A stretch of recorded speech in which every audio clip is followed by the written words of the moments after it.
Bonjour à tous et à toutes, je suis Fanny Desormeaux, chargée de projet chez Parsem Agir ensemble pour l'enfance. Nous voilà maintenant rendus à la toute dernière capsule sur la lecture partagée enrichie. On est plusieurs à avoir travaillé sur ce merveilleux projet et on est très fiers de voir que vous êtes plusieurs à en bénéficier. Avant de passer la parole à Julie, je voudrais remercier au nom de toute l'équipe de Parsem toutes les personnes qui nous ont permis de réaliser ce beau projet. Merci premièrement à l'organisme L'Envol, programme d'aide aux jeunes mères, ainsi qu'à l'organisme MAM autour de la maternité de nous avoir chaleureusement prêté leur merveilleux logo pour le tournage. Merci également à l'équipe Caméléon Productions pour les nombreux tournages et montages. Merci au personnel, enfants et parents du CPE Aux 1000 Jeux d'avoir participé à notre projet. Un merci particulier à la famille Paulas qui a participé bénévolement à notre projet. Merci aussi à Julie Marcotte et sa cocotte, ainsi qu'à Ludo, mon petit bonhomme. Bien sûr, merci à l'instance régionale de concertation en persévérance scolaire et réussite éducative de la Montérégie d'avoir permis à notre beau projet de voir le jour. Finalement, merci à vous, parents, grands-parents, intervenants, éducateurs et tous les autres. Merci de nous suivre et d'avoir partagé nos capsules. Voilà, je laisse maintenant la parole à Julie Marcotte qui vous présentera un petit résumé de ce dont elle vous a parlé tout au long des capsules portant sur la lecture partagée enrichie. Bon visionnement!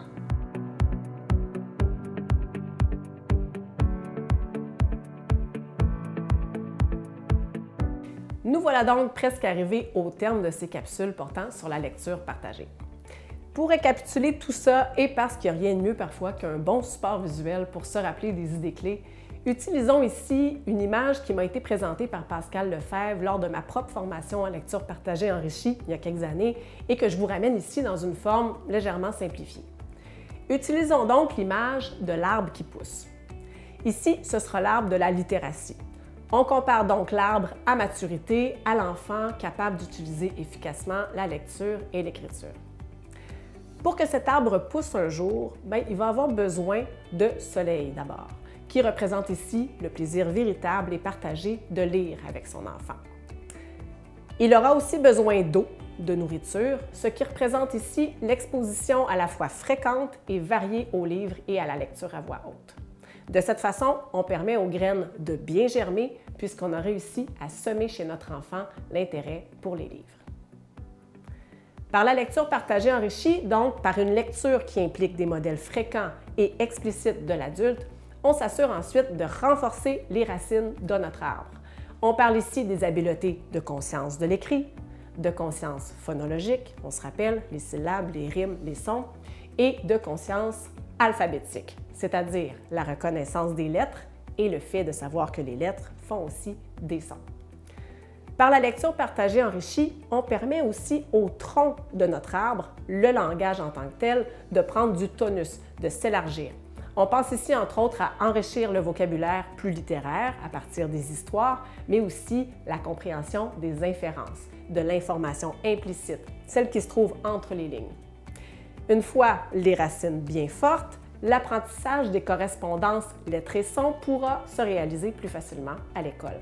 Savoir par exemple que la lettre L fait le son L et plus tard que les lettres E, A, U mises ensemble font le son O, ce qui permettra à notre enfant d'arriver enfin à lire et à écrire ses premiers mots. Plus il continuera ensuite à s'exposer aux livres et aux histoires, plus il continuera à enrichir son vocabulaire, à comprendre comment fonctionnent les règles de sa langue, à comprendre le langage à des niveaux plus complexes.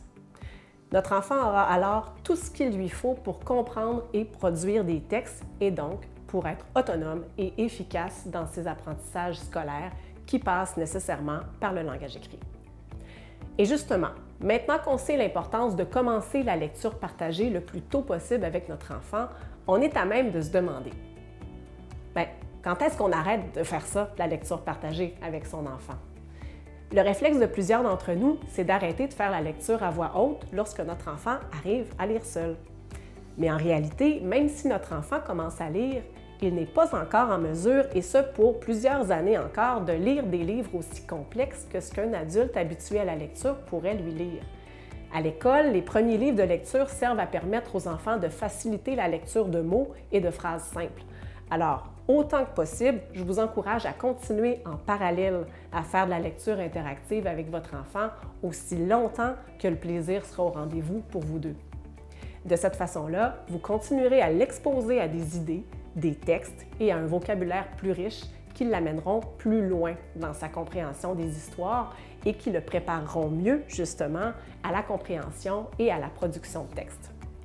Enfin, vous l'aurez bien compris, s'il y a un seul message à retenir de toutes ces informations que je vous ai transmises au cours de ces 10 capsules, ce serait celui-ci. Mettre en place de bonnes habitudes de lecture à la maison avec votre enfant, et ce, dès sa naissance, c'est l'un des plus beaux et des plus précieux cadeaux que vous pourrez lui offrir dans sa vie pour lui assurer de bien évoluer plus tard à l'école et même dans sa future vie d'adulte. Le tout parsemé de plaisir, de rire, de câlins, c'est un succès garanti qui comblera le parent autant que son enfant. Alors sur ce, bonne lecture!